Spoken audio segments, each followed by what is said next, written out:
Don't try to get into this lock journey with an aim to abandon your hair or neglect your hair in the name of hair freedom. Hi guys, welcome back to my YouTube channel. My name is Charis, and if you see my face for the first time, welcome.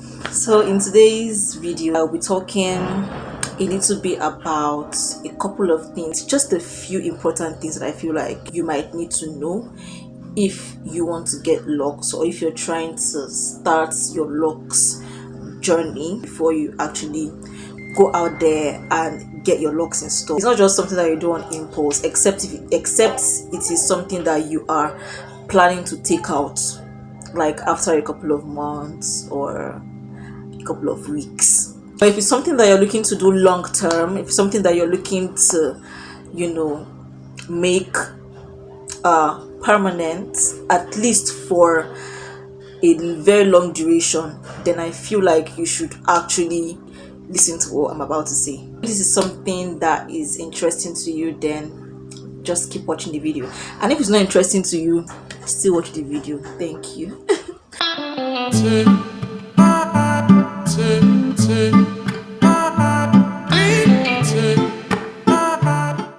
So the very first thing that I would recommend for anyone before they go get locks installed is to do their research. Don't just up and decide that you would just get locks installed, and then a few weeks in or a few months in, you're tired of the locks, or you don't like the locks, or you want to take it out, or you want to start over again from the beginning, or you're not satisfied, or you've gone a couple of years in it and you're like, you hate your hair, you wish you had done it differently, or you wish you had done it a certain way.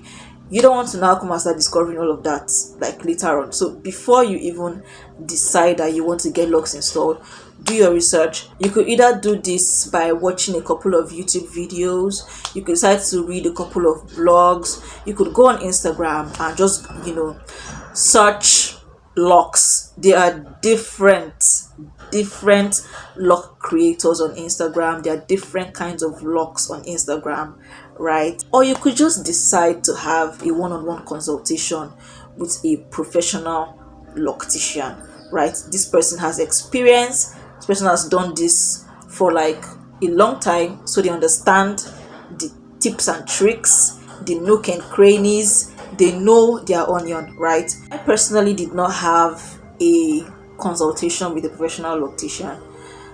I didn't have that, but I was able to know what I knew then by just watching YouTube videos. I watched a lot of YouTube videos. I had a lot of saved pages on my Instagram just about locks. I knew the kind of locks that I wanted to get just by seeing people with locks on Instagram. I knew the size of locks I wanted to get just by seeing, these videos and pictures on Instagram. I kind of had an idea of how maintenance was going to be because I saw videos of that on Instagram as well as YouTube. I knew I wanted to start out my locks with twists because my locks were installed with twists, and I knew that again from videos and pictures that I saw on Instagram as well as YouTube. So that was how my own research went. So you could either go this route, or you could just have a consultation with a professional loctician so you understand what you are trying to get and what are the things you should actually talk about with your loctician if you actually decide to have a consultation, or what are the things you should actually look out for while doing your research, right? The first thing that I would say is know the type of locks that you want to get installed. You could either decide that you want to get sister locks, you could decide that you want to get Microlocs. By the way, Microlocs and sister locks are two totally different things. You could do your research on that. I may not know how to explain this for you to understand, but you could research on that. Okay, so you could decide that you want to get sister locks, you want to get Microlocs, you want to get traditional locks, wigs, right? I think they're pronounced like that, wigs. You could decide that you want to start out your locks by twists or by braids. They are two different things. You could decide that you want to get comb coils or finger coils. They are two different things. So decide the type of locks that you're trying to get, and while deciding the type of locks you're trying to get, put into consideration maintenance. It's very important, because you could decide to get a kind of locks now, and then in the long run you're like, it's too expensive to maintain, or it's too time consuming, or you might not be able to even maintain it yourself. Because I don't know, I feel like at some point in your lock journey you might actually want to figure out your locks, because there might not always be a loctician handy to take care of your hair, right? What if you travel? What if you switch states, or there's a pandemic, or you are not financially buoyant at the time, or you move houses, and it's like the distance between yourself and the loctician is outrageous, so you're spending a lot of money to transport yourself over there, putting into consideration the amount of money that you also pay the person that's going to do. Put into consideration all these things, right, before you decide the type of locks that you're trying to get. Will the locks suit you? Will it fit you? Does it fit your look? Does it fit your lifestyle? It shouldn't break your bank, or you shouldn't be uncomfortable trying to maintain your hair as you go. Is it something that you are willing to have for a long time? Now, remember, I am talking to people who are actually looking to do this like for a long time, talking about years now. So you don't want to get something that you would end up hating later. You don't want to get something that you might not be able to like maintain later. So know the type of locks that you're trying to get. I think I've covered like type of locks. Know the size of locks that you're also trying to get. Do you want your locks small? Do you want them medium? Do you want them thick?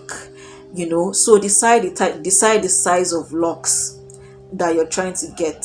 When talking about size of locks and all of that, put into consideration your grid pattern. There are different grid patterns out there.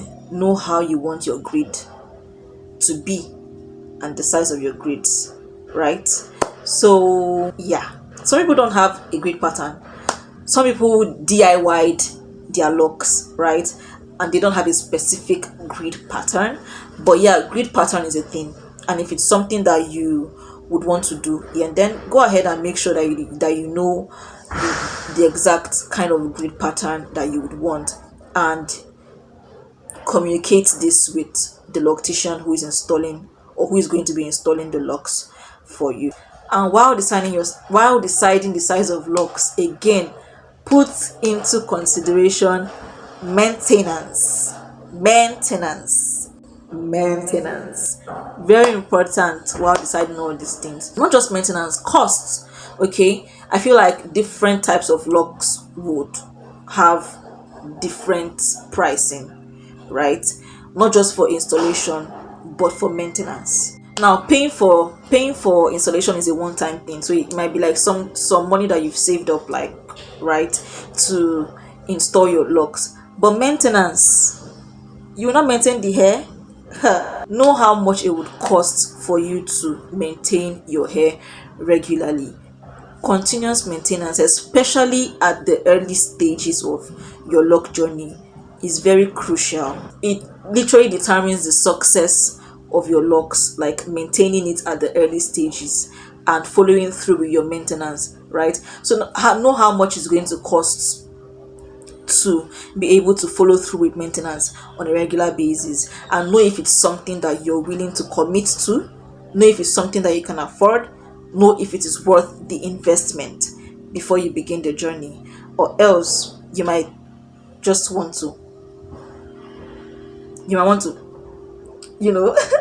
might want to back out halfway. You might just decide to end the journey. You might get tired, and so don't say you don't know all these things. These are things that you should know before you begin the journey.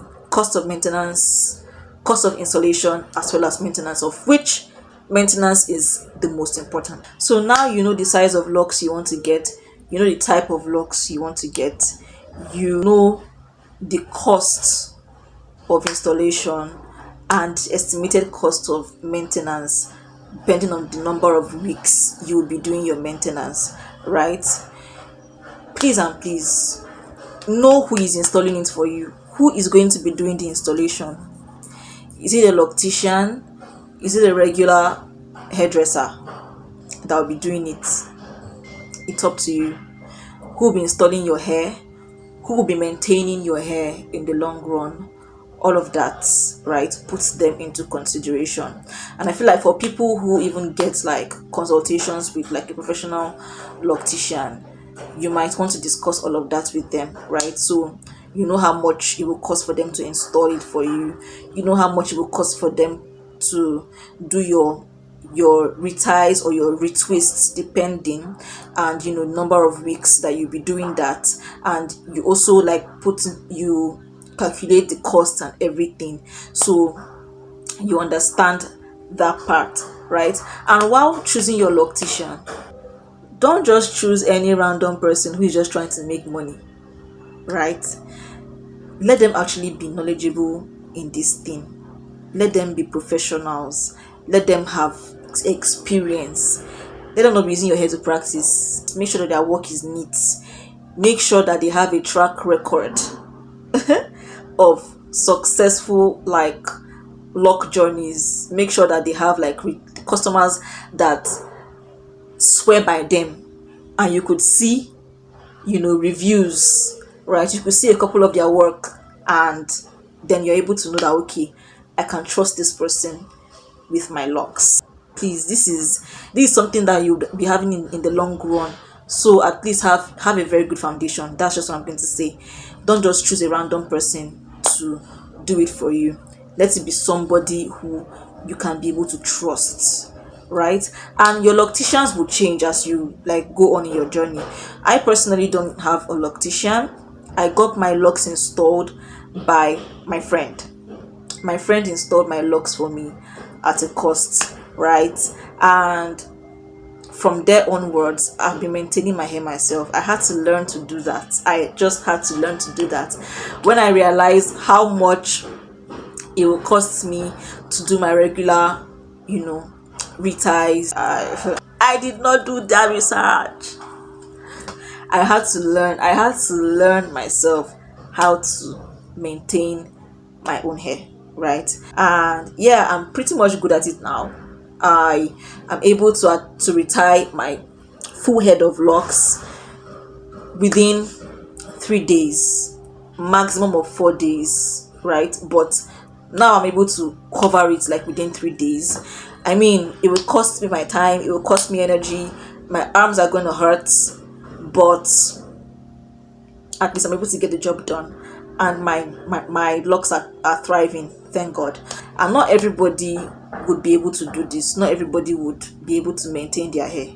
So for people who would not be able to do that, be sure of the person that you are giving your head to to start this lock journey. Be sure of the person who is installing it for you, and be sure of the person who is going to be maintaining it for you in the long run, because your loctician could either make or mar your lock journey. Bear that in mind. Know before you even begin the journey if you'll be self-maintaining or if you'll be having regular visits to a loctician. And again, that all depends on cost. So think squarely before you decide to jump in. All right, now you have gotten your locks installed. You have begun your lock journey. I need you to know that the length your hair was on the day of installation is not the length it's going to be a month post installation. In fact, a month is even too far. 2 weeks post installation, the length is going to change. If you think that locks will not shrink because the hair is not loose,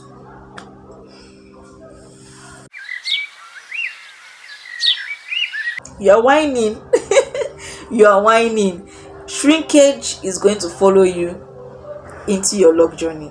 Let me just tell you, before you now start the journey and you're feeling like, why is my hair short? Why is it shrinking? This is not the length of my hair. My dear, it's going to shrink. It's going to change. As you go in this process, you're going to experience a lot of changes with your hair, and you should be open to those changes before you start your journey, so you don't get into the journey and begin to hate your hair, right? So bear in mind that the length at which you start the hair, like on the day of installation, is not the same length it's going to be 2 weeks post, a month post, in fact 5 months post. Totally different, because your hair will change. Your hair is going to continuously change for the rest of your hair's journey. I mean, it's natural for anything to undergo change, so you should be open to changes as well with your hair. At the early stages of your lock journey, while on your starter lock journey, you're going to have to learn new things. And I mean how to wash your locks. The way you wash your locks is different from how you would wash your loose natural hair, whether relaxed or natural, so you don't end up ruining your locks. I discussed these mistakes in a previous video. I'll link it up here so you guys can watch. Now back to the video.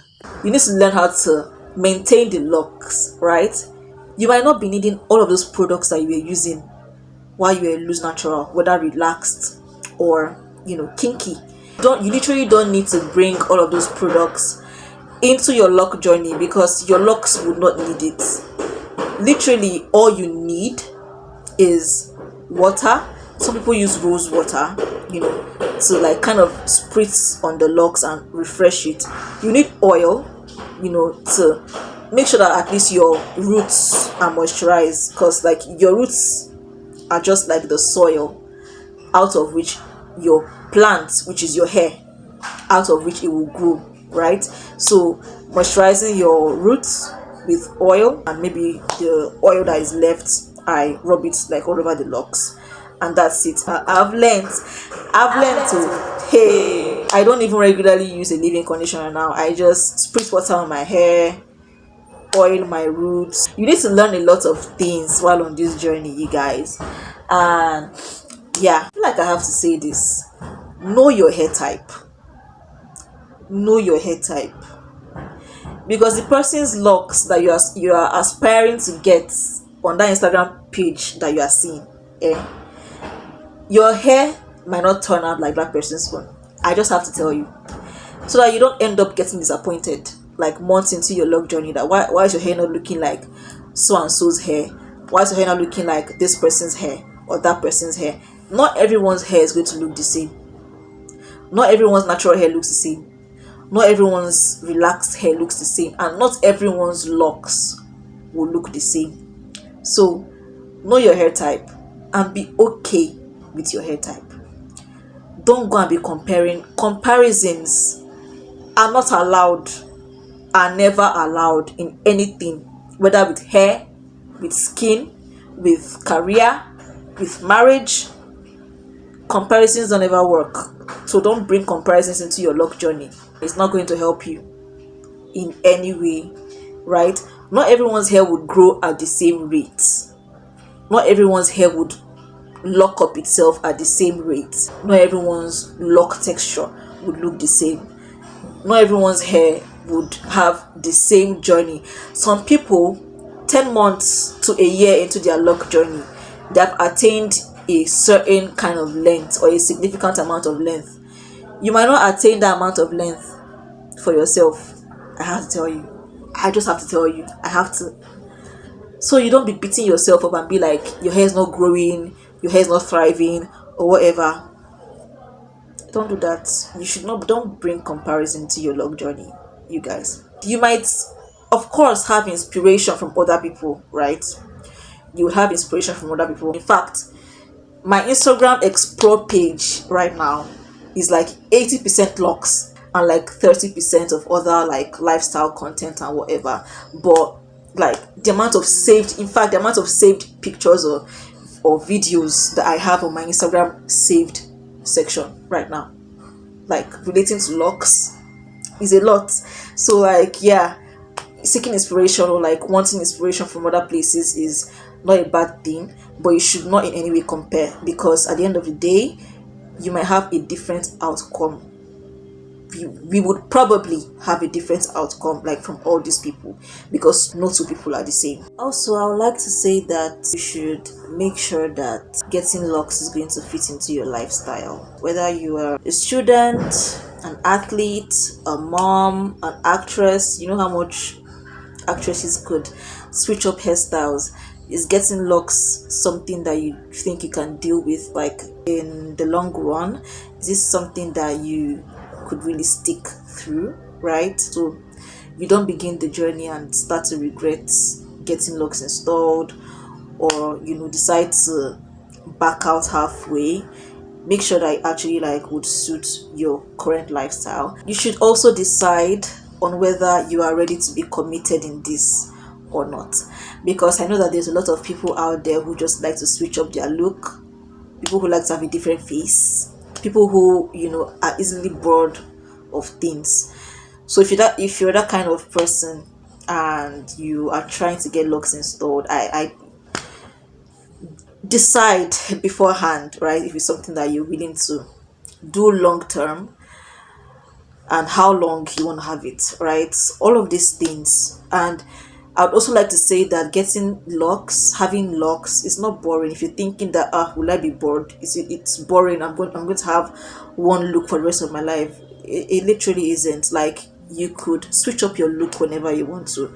You could have a different lock style, you could put your hair up in different updos, you could braid your locks with extensions, you could wear wigs, you could the regular braid out or twist out that you would do your loose natural hair or relax hair or whatever.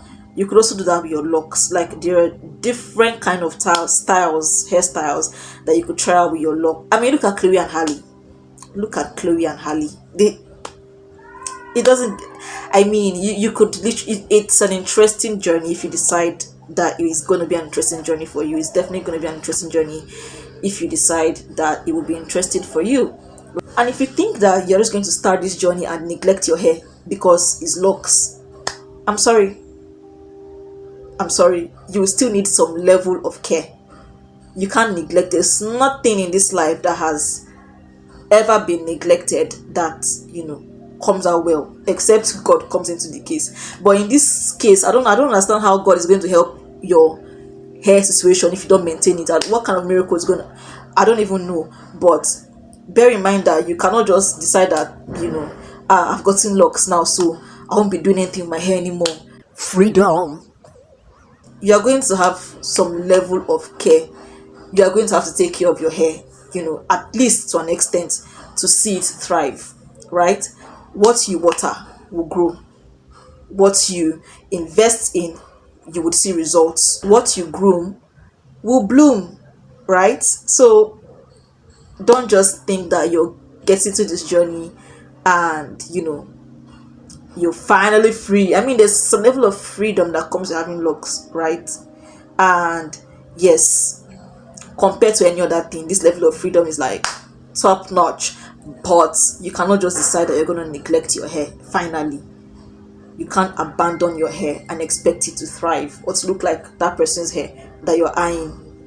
So neglect is not an option. Don't try to get into this lock journey with an aim to abandon your hair or neglect your hair in the name of hair freedom, because you have to actually like put in some level of work if you actually want to see the results that you desire to see in your locks and throughout your lock journey, right? So neglect is not an option. And overall, I would just like to say that whatever you do, you should be willing to embrace your journey. Be willing to get into this and actually embrace everything, like every step of the way. Just be willing to embrace your journey as you go along, right? So like, just to give a brief rundown of everything I've spoken about, like from start to finish, to make sure that you guys actually follow through. The first thing you should do is do your research, and in this you should know the type of locks you want to get. You should know the size of locks you want to get, as well as the grid pattern.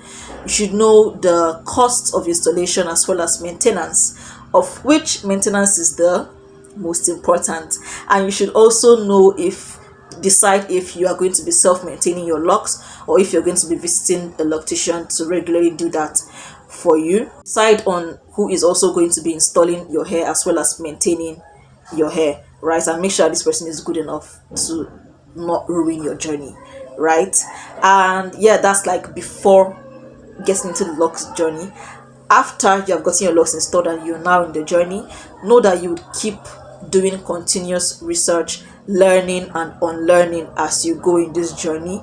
Like every other journey, you would learn new things like properly washing your hair and properly maintaining your hair. You would bear in mind that not all the products that you use as a loose natural or relaxed girly, you should bear in mind that not all of those products are going to follow you into your lock journey, right? Most of my products, I have given them out to my sister.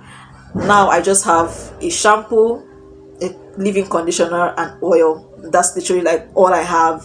I obviously don't use combs anymore. You should also bear in mind that comparison is not an option. You should not compare yourself, compare your hair texture, your hair type, your hair's growth rate, or the rate at which your hair locks itself. You would not compare any of that with anyone. No comparisons whatsoever. If you want to have like a very happy journey, you should also bear in mind that having locks is not boring. If you decide for it to not be boring, it won't be a boring phase or journey for you. It's not boring. You should also decide and understand if it's going to suit your lifestyle before you decide to get locks. Make sure that it suits your lifestyle perfectly and that you'll be able to follow through and maintain it and all of that. And lastly, you should be willing to embrace your journey. So we have finally come to the end of the video. If there's anything that you guys still feel like you need to ask me, anything that I did not talk about in this video, because I can't say everything. Most of these things you'd actually have to be in the journey to learn yourself or discover yourself. But if there's anything that you still feel like you need to know that I have not talked about, then you could do well to leave a comment for me. Leave a nice comment, you guys. And like the video please, and subscribe to my channel. I would really appreciate that. For people who have subscribed so far, I am really grateful. People who keep coming back to watch me, I'm so grateful. People that even clicked on this video randomly, thank you for watching. And if you're able to stick to the end of this video, you're here at this point now, thank you so much for watching. Thank you guys so much for watching. Thank you, thank you, thank you. And I will see you in my next video. Bye guys.